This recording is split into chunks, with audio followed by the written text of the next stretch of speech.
¿Cómo podemos asegurarnos de que nuestras palabras sean oportunas? Bueno, respondamos esta pregunta con base en lo que escribió Pablo en su primera carta a los Corintios. Busquen conmigo, por favor, Primera a los Corintios 12:25. Noten lo que dice Pablo. Para que no hubiera división en el cuerpo, sino que sus miembros tuvieran el mismo cuidado los unos de los otros. Fíjense en la expresión, el mismo cuidado los unos de los otros.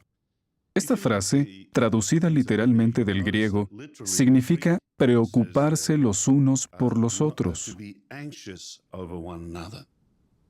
Pero es interesante que el término original que se traduce aquí como cuidado es básicamente el mismo que se usa en el relato de Mateo, cuando Jesús dijo que no nos inquietáramos por cosa alguna. Parece contradictorio, ¿no? Por un lado, Jesús dice que nunca nos inquietemos, pero por otro, Pablo dice que nos preocupemos los unos por los otros. ¿Cómo puede ser eso? Bueno, es obvio que esta palabra tiene distintos significados o connotaciones según el contexto. Estaría mal que nos inquietáramos por las cosas materiales, especialmente si esto se debe a que nos falta fe. Pero es bueno que nos inquietemos o nos preocupemos por los hermanos, claro, de manera sana, y que eso nos impulse a actuar a favor de ellos. Ahora, si buscan la carta a los Filipenses, notarán que Pablo usa la misma palabra griega cuando describe al joven Timoteo en Filipenses 2:20. Allí Pablo dice, porque no tengo a ningún otro de disposición como la de él, que genuinamente cuide de las cosas que tienen que ver con ustedes. En la expresión que genuinamente cuide, la palabra cuide viene del mismo término griego utilizado en la frase cuidar los unos de los otros. Y, por supuesto, también es la misma palabra griega que Pablo usó en Filipenses 4:6, donde dijo, no se inquieten por cosa alguna. En este momento, quizás estén pensando, a ver, no entiendo. Es la misma palabra griega, pero primero se nos dice que no nos inquietemos y luego que sí nos preocupemos por otros. Bueno, podemos ilustrarlo con la palabra celos. En general, la idea que transmite la palabra celos es negativa, pero en ciertas circunstancias puede tener una connotación positiva. Tomemos, por ejemplo, a un cónyuge que se da cuenta de que su pareja está empezando a desarrollar sentimientos románticos hacia otra persona. ¿No creen que debería sentir celos? Si eso no ocurre, algo anda mal. En esa situación, los celos son positivos. De manera parecida, sería incorrecto que nos inquietáramos por las cosas materiales o por tratar de triunfar en este mundo. Pero sí sería apropiado que tuviéramos una inquietud o preocupación sana por los demás. Entonces, ¿cómo se demuestra esta preocupación legítima? Expliquemos primero cómo no se demuestra. En 1 de Pedro 4:15, que de seguro recuerdan, se dice que no debemos ser entremetidos. Así que preocuparnos por otros no significa que estemos tratando de averiguar todo acerca de ellos. También, 1 Timoteo 5:13 advierte sobre ser chismosos y entremetidos en asuntos ajenos. De modo que preocuparnos por los demás de esa manera sería inapropiado, ¿verdad? Entonces, ¿cómo podemos interesarnos sanamente los unos por los otros?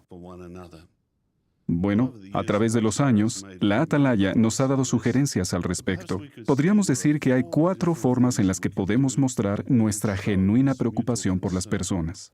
La primera es interesarnos sinceramente en los demás, pero con interés genuino. No se trata de solo preguntar, ¿cómo estás? Y ni siquiera esperar la respuesta. Lo que queremos es realmente entender cómo les está yendo en su vida e interesarnos en lo que les pasa. La segunda es fijarnos en lo bueno que otros digan o hagan y entonces felicitarlos por ello. Así que buscar oportunidades para animarnos unos a otros es una manera de demostrar nuestro interés. La tercera, que ya se ha mencionado en los comentarios esta mañana, es tratar de ver el potencial que tienen los demás. Podemos pensar en el ejemplo de Bernabé.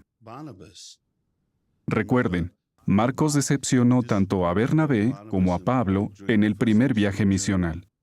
Y aún así Bernabé no lo dio por perdido. Vio que Marcos tenía potencial, que podía mejorar y, en el futuro, recibir alguna asignación interesante. Así que Bernabé ayudó a Marcos a desarrollar su potencial y, por supuesto, todos conocemos el resultado. Marcos fue muy útil, no solo para Bernabé, sino para Pablo también. Incluso tuvo el honor de escribir un relato de la vida de Jesús. ¡Qué privilegio tan maravilloso! Por lo tanto, como Bernabé, debemos fijarnos en los jóvenes, los nuevos, en realidad en todos, para tratar de ver el potencial que tienen y entonces animarlos a servirle a Jehová lo mejor que puedan. En cuarto lugar, nos gustaría mencionar que es necesario demostrar que confiamos en los demás. El apóstol Pablo es un buen ejemplo. Busquemos en la Biblia la carta a los Hebreos.